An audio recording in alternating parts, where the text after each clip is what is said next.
All right, hopefully by now you've gone through the introduction and the discussion. And I just want to briefly kind of walk you through this as well. So in the introduction, right away we're kind of looking at that broader context. Why is this important? Why are the researchers doing this work and why should we care? Well, right here in this highlighted paragraph, it basically says just that. Expectations that human ES cells might be useful to understand disease mechanisms, to screen effective and safe drugs, and to treat patients of various diseases and injuries, such as juvenile diabetes, spinal cord injury. Use of human embryos, however, faces ethical controversies that hinder the applications of human ES cells. In addition, it is difficult to generate patient or disease-specific embryonic stem cells, which are required for their effective application. All right?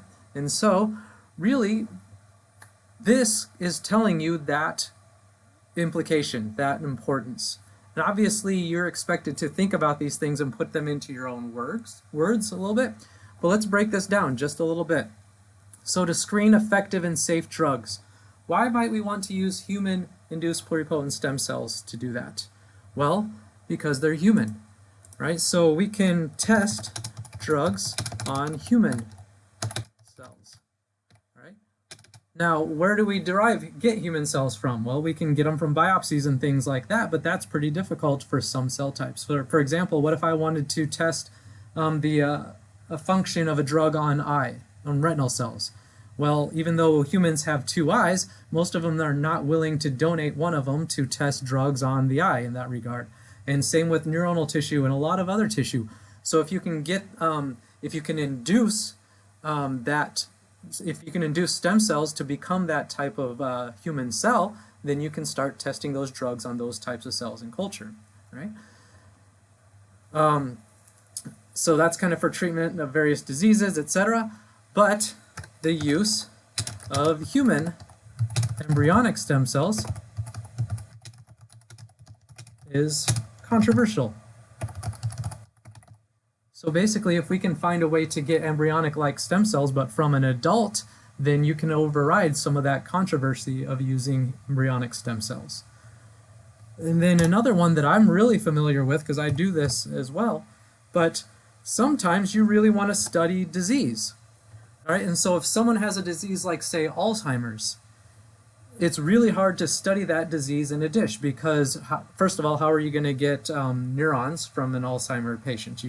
You're either waiting till it's post-mortem, so you're getting neurons from a brain of a deceased person who, if they've donated their tissue for study. And that's important, but you're looking at a snapshot in time of a late-stage disease at that point. How does Alzheimer's develop? Well, in that case, you would want to look at the neurons as they develop and get older. But you also need it from an Alzheimer's patient so that it has genetics that led to Alzheimer's. So you can't get it from embryonic stem cells unless you are magically able to know who is going to get Alzheimer's later on in life, enough to take their stem cells when they were an embryo and not hurt that individual in doing so. But instead you can take differentiated cells, from a patient with Alzheimer's that's going to have the same genetics, because all the cells in your body have the same genetics. You can de-differentiate them, and then you can re-differentiate them into brain neurons, and you can start to see what's involved in Alzheimer's. And you can do this with all kinds of diseases. It's called disease in a dish. But you need induced pluripotent stem cells, and it says here, generate patient or disease-specific embryonic stem cells. So we need to do induced embryonic stem cells, induced pluripotent stem cells, in order to get the genetic information. All right, so those are some of the implications and the importance. Right? What were some of the things that led up to this? Well, basically, they were able to do it in mice first, right? So if we take a look at some of these things here, and so now they're basically trying to do it in humans. So that's really one of the main research findings that were important. So if you really wanted to figure out how they came up with these gene names, what would you do? Well, you'd go back to this paper right here and see how they figured that out in mice. Now they're just taking what they'd learned in mice and they're applying it to humans. That's pretty much the background research that led up to this. So let's jump to the discussion now. And so as we get to the discussion, it's not always going to be right at the beginning of it, but often it is right here. In this study, we showed that induced pluripotent stem cells can be generated from adult human-derived fibroblasts, human dermal fibroblasts, and other somatic cells by retrovirus transduction with these genes. The human iPS cells are similar to HES in many aspects, including, so basically all of this right here is what they claim to have shown. And if we have this in mind, and we'll use this later on when we go through the figures, if you have this in mind, you would expect there to be a figure that shows morphology similarity, cell division similarity, surface markers. We talked about this at the end of the abstract. This is really going to show us what to expect here. Okay?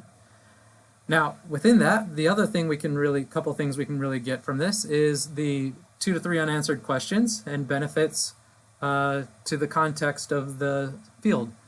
Right? So what are some of those unanswered questions? Sometimes they say next steps would be, this one is not quite that clear, but there are still certainly some things in there. So right here, deciphering of the mechanism. So if they have to decipher, and here's another key term, remains elusive. So basically, they know that these 4 factors cause induced pluripotency, but they're not really sure how. So a future direction would be to try and figure out the mechanism by which these 4 factors cause induced pluripotency. And it talks a little bit more about some of these things and even speculation, so you can that's some of the things that you might want to think about first if you were going to follow up on this study yourself. All right. They talk a little bit about a negative role of c-Myc because it is an oncogene, so one of the things there is maybe trying to figure out if you can induce the pluripotent stem cells without c-Myc. And then here's another big one. Okay. So, make sure I can find where it's at.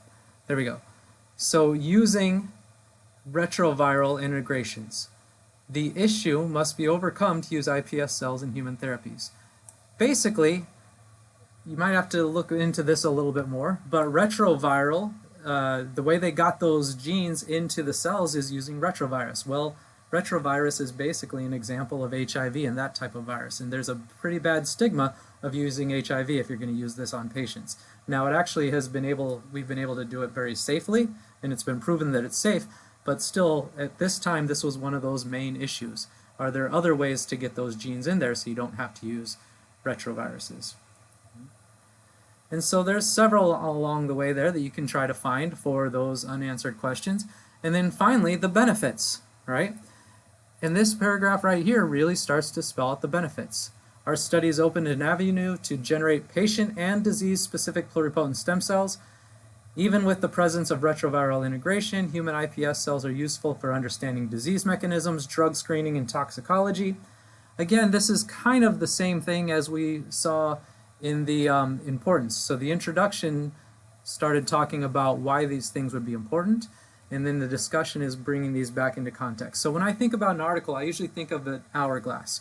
So the article starts broad. The introduction is as broad as possible, and then it kind of starts to put the implications of the study, get more and more narrow, till you get to exactly what they did. Then the results and methods are very specific. That's the narrow part of the hourglass, because this is exactly what they did and exactly what they saw.